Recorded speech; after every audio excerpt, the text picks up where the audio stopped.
നമസ്കാരം. മുന്നണിക്ക് നിരുപാധിക പിന്തുണ പ്രഖ്യാപിച്ച SDPIയെ തള്ളണോ കൊള്ളണോ എന്നതിൽ കോൺഗ്രസിൽ തന്നെ ഒരു ആശയക്കുഴപ്പം. അതായത് ഈ പിന്തുണ ഏറ്റെടുത്താൽ മുന്നണിയുടെ ഒരു മതേതര മുഖമുണ്ടല്ലോ, അല്ലെങ്കിൽ മതേതര പ്രതിച്ഛായയ്ക്ക് മങ്ങലേൽക്കുമെന്ന് കോൺഗ്രസിലെ ഒരു വിഭാഗം ചിന്തിക്കുന്നു. പിന്തുണ സ്വീകരിക്കുന്ന പ്രതികരണങ്ങളിലേക്ക് പോകാതിരിക്കുവാൻ ശ്രദ്ധിച്ചുകൊണ്ട് KC വേണുഗോപാലും VD സതീശനും തിരഞ്ഞെടുപ്പിൽ ആരുടെയും വോട്ട് വേണ്ട എന്ന് പറയേണ്ടതില്ലെന്ന അഭിപ്രായവും കോൺഗ്രസിൽ ശക്തമാകുന്നു. കോട്ടയത്ത് ഉൾപ്പെടെ തിരിച്ചടിയാകുമെന്നുള്ള കാര്യത്തിൽ സംശയമില്ല. കാരണം ഞാൻ ആദ്യം സൂചിപ്പിച്ച ഹിന്ദു ക്രിസ്ത്യൻ വോട്ടും വിഘടിച്ചു പോയേക്കാം. ലോക്സഭാ തിരഞ്ഞെടുപ്പിൽ SDPIയുടെ പിന്തുണ തിരിച്ചടിയാകുമോ എന്ന് UDF വലിയ ആശങ്ക നിലനിൽക്കുകയാണ് എന്നുള്ളതാണ്.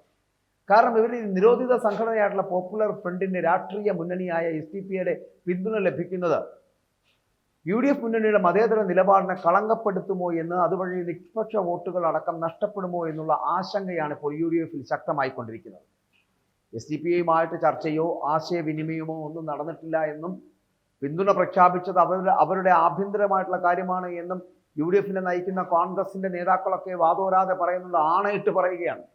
എന്നാൽ പക്ഷേ തീവ്ര സംഘടന എന്ന ഒരു പരിവേഷമുള്ള SDPI നിരുപാധികം പിന്തുണച്ചാൽ പോലും അത് മതേതര ജനാധിപത്യ സമൂഹത്തിൽ സംശയങ്ങൾക്ക് ഇട നൽകിയേക്കാമെന്ന് ഒരു വിഭാഗം നേതാക്കൾ തന്നെ ചൂണ്ടിക്കാട്ടുന്നുമുണ്ട്. അതായത് ഈ കൈവെട്ട് കേസിൻ്റെയും കൊലപാതകങ്ങളുടെയൊക്കെ പേരിൽ SDPIയുടെ മാതൃസംഘടനയായിട്ടുള്ള പോപ്പുലർ ഫ്രണ്ട് ജുഡീഷ്യൽ സംവിധാനത്തിന് മുന്നിലും പൊതുസമൂഹത്തിന് മുന്നിലും പ്രതിസ്ഥാനത്താണ് എന്നുള്ള കാര്യം മറന്നു പോകരുത് എന്ന് പറയുന്നു. അതായത് ഈ സമൂഹത്തിൽ വളരെ വലിയ ഭീതി ഉണ്ടാക്കുന്നു, വിഭജനം ഉണ്ടാക്കുന്നു, അത്തരത്തിലുള്ള അക്രമ സംഭവങ്ങളുടെ പിന്നിൽ പ്രവർത്തിച്ചു വരുന്ന മോശം പ്രതിച്ഛായ ഉള്ളവരുടെ പിന്തുണ സ്വീകരിക്കുന്നത് UDF മുന്നോട്ട് വയ്ക്കുന്ന മതേതര നിലപാടിൻ്റെ അന്തസത്ത തന്നെ ചോർത്തിക്കളയും. ഇങ്ങനെയൊക്കെ ചില നേതാക്കൾക്ക് അഭിപ്രായമുണ്ട്. 2009 ലോക്സഭാ തെരഞ്ഞെടുപ്പിൽ പൊന്നാനി മണ്ഡലത്തിൽ അന്ന് PDP പിന്തുണയുള്ള സ്ഥാനാർത്ഥിയെ നിർത്തിയപ്പോൾ ഇടതുമുന്നണിക്ക് നേരിട്ട് തിരിച്ചടിയാണ് കിട്ടിയത്. ആ തിരിച്ചടി UDFന് പാഠമാകണമെന്ന് അവർ ഓർമ്മിപ്പിക്കുകയാണ് ഇതിലൂടെ.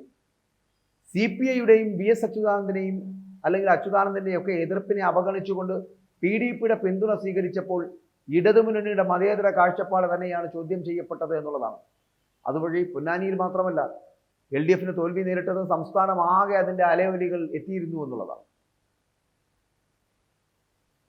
SDPI പ്രഖ്യാപിച്ചിരിക്കുന്ന നിരുപാധിക പിന്തുണ സ്വീകരിക്കുകയോ അതിനോട് മൗനം അവലംബിക്കുകയോ ചെയ്താൽ തിരഞ്ഞെടുപ്പിൽ ദോഷകരമായി ഭവിക്കുമെന്നാണ് ഇപ്പോൾ കോൺഗ്രസിന്റെ നേതൃത്വത്തിലുള്ള ഒരു വിഭാഗത്തിന്റെ മുന്നറിയിപ്പ് എന്ന് പറയപ്പെടുന്നത്. അതുകൊണ്ട് തന്നെ ഇത് മനസ്സിലാക്കിയാണ് പിന്തുണ സ്വീകരിക്കുമെന്ന സൂചന തരുന്ന പ്രതികരണങ്ങൾ. അത്തരത്തിലുള്ള പ്രതികരണങ്ങൾ വരാതിരിക്കുവാൻ വേണ്ടിയിട്ട് പ്രതിപക്ഷ നേതാവും KPCCയുടെ ആക്ടിംഗ് പ്രസിഡന്റും AICCയുടെ ജനറൽ സെക്രട്ടറിയും ഒക്കെ ആയ KC വേണുഗോപാലും ഒക്കെ വളരെ സശ്രദ്ധം മുന്നോട്ട് പോകുന്നത് അവർ ശ്രദ്ധിച്ചുകൊണ്ടിരിക്കുന്നുണ്ട്. SDPയുമായി UDFന് ഒരു സഹകരണവും ഇല്ലെന്നായിരുന്നു പ്രതിപക്ഷ നേതാവായിട്ടുള്ള VD സതീശന്റെ ആദ്യ പ്രതികരണമൊക്കെ വന്നിരുന്നത്. SDPയുടെ പിന്തുണ കോൺഗ്രസ് ആവശ്യപ്പെട്ടിട്ടില്ല എന്നും അതിൻ്റെ ആവശ്യമില്ല എന്നൊക്കെ VD സതീശൻ ആദ്യ പ്രതികരണത്തിൽ വ്യക്തമാക്കുകയുണ്ടായി. കോൺഗ്രസ് മതേതര രാഷ്ട്രീയ പാർട്ടി എന്നാണ് SDPI പറയുന്നത് എന്നും കോൺഗ്രസ് അങ്ങനെയല്ല എന്ന് തങ്ങൾ പറയണോ എന്നും VD സതീശൻ കഴിഞ്ഞ ദിവസം ചോദിച്ചു. അതായത് RSSുമായും ജമാഅത്തെ ഇസ്ലാമിയുമായും ചർച്ച നടത്തുന്നത് CPIM ആണെന്ന് ആരോപിച്ച VD സതീശൻ മുന്നണിക്കെതിരായിട്ടുണ്ടാകുന്ന പ്രചരണങ്ങളെ പ്രതിരോധിക്കുവാൻ വേണ്ടിയിട്ട് കഠിനമായി ശ്രമിച്ചുകൊണ്ടിരിക്കുകയാണ്. 6 തെരഞ്ഞെടുപ്പുകളിൽ താൻ മത്സരിച്ചുവെന്നും 6 തെരഞ്ഞെടുപ്പുകളിലും ജമാഅത്തെ ഇസ്ലാമിയും വെൽഫെയർ പാർട്ടിയും തനിക്കെതിരായിരുന്നുവെന്നും ഇത്തരത്തിലുള്ള പാർട്ടികൾ അല്ലെങ്കിൽ ഇത്തരം പാർട്ടികളുടെ എല്ലാ പിന്തുണയും CPMനായിരുന്നുവെന്നുമൊക്കെ VD സതീശൻ വളരെ വലിയ വായിൽ വ്യക്തമാക്കുകയും ചെയ്തു. തീവ്രവാദ നിലപാടുള്ള ഒരു കക്ഷിയുമായും കോൺഗ്രസിന് ബന്ധവുമില്ല, ചർച്ചയുമില്ലെന്നൊക്കെ സതീശൻ പറഞ്ഞു വെച്ചിട്ടുണ്ട്. പക്ഷേ SDPI അടക്കമുള്ള ആരോടും സംസാരിച്ചിട്ടില്ല. പിന്തുണ നൽകിയത് പ്രതിപക്ഷ നേതാവിന്റെ നിലപാടിനെ പിന്താങ്ങിക്കൊണ്ട് KC വേണുഗോപാലും വന്നിരുന്നു. കാരണം ആരോടും സംസാരിക്കാതെയാണ്, ചർച്ച ചെയ്യാതെയാണ് പിന്തുണ ലഭിച്ചത് എന്നാണ്. എന്നാൽ വോട്ട് എന്ന് പറയപ്പെടുന്നത് വ്യക്തികളുടെ സ്വാതന്ത്ര്യമായതിനാൽ അത് ആരുടെയും വോട്ട് വേണ്ട എന്ന് പറയില്ല എന്നുള്ള ഒരു പ്രചരണം കൂടി കോൺഗ്രസ് മുന്നോട്ട് വെക്കുന്നുണ്ട്. അത് രമേശ് ചെന്നിത്തലയുടെ പ്രതികരണമാണത്. ആരുടെ വോട്ടും സ്വീകരിക്കാം. എന്നാൽ SDPI UDFന് പിന്തുണ പ്രഖ്യാപിച്ചതിനെ മികച്ച രാഷ്ട്രീയ പ്രചരണ വിഷയമായി കാണുന്ന BJP വളരെ വലിയ രൂക്ഷമായ വിമർശനവുമായിട്ടാണ് ഇപ്പോൾ രംഗത്തെത്തിയിരിക്കുന്നത്. തെരഞ്ഞെടുപ്പിൽ ജയിക്കാൻ വേണ്ടി ദേശദ്രോഹി സംഘടനയെ കോൺഗ്രസ് കൂട്ടുപിടിക്കുകയാണ് എന്നാണ് പാർട്ടി അധ്യക്ഷൻ കൂടിയായിട്ടുള്ള K സുരേന്ദ്രന്റെ പ്രതികരണം എന്നത്. UDFന് പിന്തുണ പ്രഖ്യാപിച്ചത് രാഷ്ട്രീയ ചർച്ചയും വിവാദവുമായി മാറിയെങ്കിലും SDPI നേതൃത്വം നിലപാടിൽ മാറ്റം വരുത്താൻ ആലോചിക്കുന്നില്ല എന്നുള്ളതാണ് ഇപ്പോൾ നമുക്ക് അറിയാൻ കഴിയുന്നത്. കേരളത്തിലെ മുഴുവൻ മണ്ഡലങ്ങളിലും UDF സ്ഥാനാർത്ഥികൾക്ക് മികച്ച പിന്തുണ നൽകാൻ തന്നെയാണ് SDP ഇപ്പോഴത്തെ തീരുമാനം എന്ന് പറയപ്പെടുന്നത്. പിന്തുണ പ്രഖ്യാപിക്കുമ്പോൾ തന്നെ ഇത്തരം വിവാദങ്ങൾ പ്രതീക്ഷിച്ചിരുന്ന SDP അതുകൊണ്ട് തന്നെ ഇപ്പോഴത്തെ സംഭവ വികാസങ്ങളിൽ അത്ഭുതമില്ല എന്ന് പറയുന്നു. ഫാസിസ്റ്റ് വിരുദ്ധ ചേരിയോട് സഹകരിക്കുക എന്ന നയത്തിന്റെ ഭാഗമായാണ് ദേശീയ തലത്തിൽ ഇന്ത്യ മുന്നണിയെ നയിക്കുന്ന കോൺഗ്രസിന് നിരുപാധികമായിട്ടുള്ള പിന്തുണ പ്രഖ്യാപിച്ചത് എന്നാണ് SDP നിലപാട് എന്ന് പറയുന്നത്. ആ പിന്തുണ സ്വീകരിക്കണോ വേണ്ടയോ എന്നൊക്കെ അവർക്ക് തീരുമാനിക്കാം എന്നുകൂടി SDP നേതൃത്വം പറഞ്ഞു വെക്കുന്നുണ്ട്. സംസ്ഥാനത്ത് പരക്കെ സ്വാധീനം അവകാശപ്പെടാൻ കഴിയില്ല എങ്കിൽ കൂടിയും കോട്ടയം, കണ്ണൂർ, ആലപ്പുഴ, പത്തനംതിട്ട തുടങ്ങിയ പല മണ്ഡലങ്ങളിലെ പോക്കറ്റുകളിൽ SDP കേഡർ സ്വഭാവത്തിലുള്ള വോട്ട് ബാങ്ക് ഉണ്ട് എന്നുള്ള കാര്യം സംശയമില്ല. 10,000-ലധികം വരുന്ന വോട്ട് ബാങ്കാണ്. പത്തനംതിട്ട സീറ്റിലെ പൂഞ്ഞാറിൽ 15,000-ഓളം വരുന്ന വോട്ട് അത് SDP ഉണ്ട് എന്നുള്ളതാണ്. തോമസ് ഐസക്കിന്റെ വരവോടെ മത്സരം കനത്ത പത്തനംതിട്ടയിൽ SDP പിന്തുണ എന്ന് പറയപ്പെടുന്ന അല്ലെങ്കിൽ ആ പിന്തുണ ലഭിക്കുന്നത് UDF സ്ഥാനാർത്ഥി ആന്റോ ആന്റണിക്ക് സഹായകമാകും എന്നുള്ള കാര്യവും ഇതിൽ നിന്ന് വ്യക്തമാണ്. പക്ഷെ അതേസമയം കോട്ടയത്തുള്ള ക്രൈസ്തവ പ്രാതിനിധ്യം കൂടുതലുള്ള മേഖലകളിൽ ഇത് UDF തിരിച്ചടിയാകുമെന്നുള്ള വിലയിരുത്തലും ഉണ്ടാകുന്നു. അപ്പോൾ അങ്ങനെ വരുമ്പോൾ SDP പിന്തുണച്ചതോടെ കോട്ടയത്തെ ക്രിസ്ത്യൻ കേന്ദ്രങ്ങളിൽ സ്വാഭാവികമായിട്ടുള്ള പ്രതികരണങ്ങൾ എന്ന് പറയപ്പെടുന്ന അനുകൂലമല്ല UDF എന്നുള്ളതാണ്. ഇനി കെ സുധാകരൻ മത്സരിക്കുന്ന കണ്ണൂരിലും KC വേണുഗോപാൽ മത്സരിക്കുന്ന ആലപ്പുഴയിലുമൊക്കെ സ്വാധീന മേഖലകളുള്ള SDP പിന്തുണ UDF ഗുണകരമാകുമെന്നുള്ള കാര്യത്തിൽ സംശയമില്ല. പക്ഷേ എന്നാൽ പരസ്യമായി പിന്തുണ സ്വീകരിക്കുകയോ അത് ഏറ്റെടുക്കുകയോ ചെയ്യുന്നത് മതേതര വോട്ടുകളെ ഭിന്നിപ്പിക്കുമോ?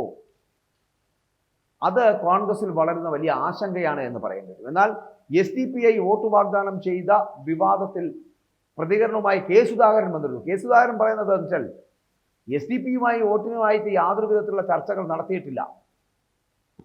മാത്രമല്ല അവരുടെ വോട്ടിനായിട്ട് സ്ഥാനാർത്ഥികളോ പാർട്ടി തലത്തിലോ തന്നെ യാതൊരു വിധത്തിലുള്ള ചർച്ചകളോ ഒരു തരത്തിലുള്ള സന്ധി സംഭാഷണങ്ങളോ നടത്തിയിട്ടില്ല. തെരഞ്ഞെടുപ്പ് ആരും എന്ന് പറയപ്പെടുന്ന ആരും വോട്ട് ചെയ്യുമെന്ന് പറഞ്ഞാലും ഞങ്ങളത് സ്വീകരിക്കില്ല. എന്തിനാണ് വേണ്ടെന്ന് പറയുന്നതെന്നാണ് സുധാകരൻ ചോദിക്കുന്നത്. അത് UDF സ്ഥാനാർത്ഥിക്ക് കിട്ടുന്ന അംഗീകാരവും സ്ഥാനാർത്ഥിയുടെ തന്നെ മിടുക്കും കൊണ്ടാണത് ലഭിക്കുന്നത് എന്നാണ് സുധാകരന്റെ വാദം.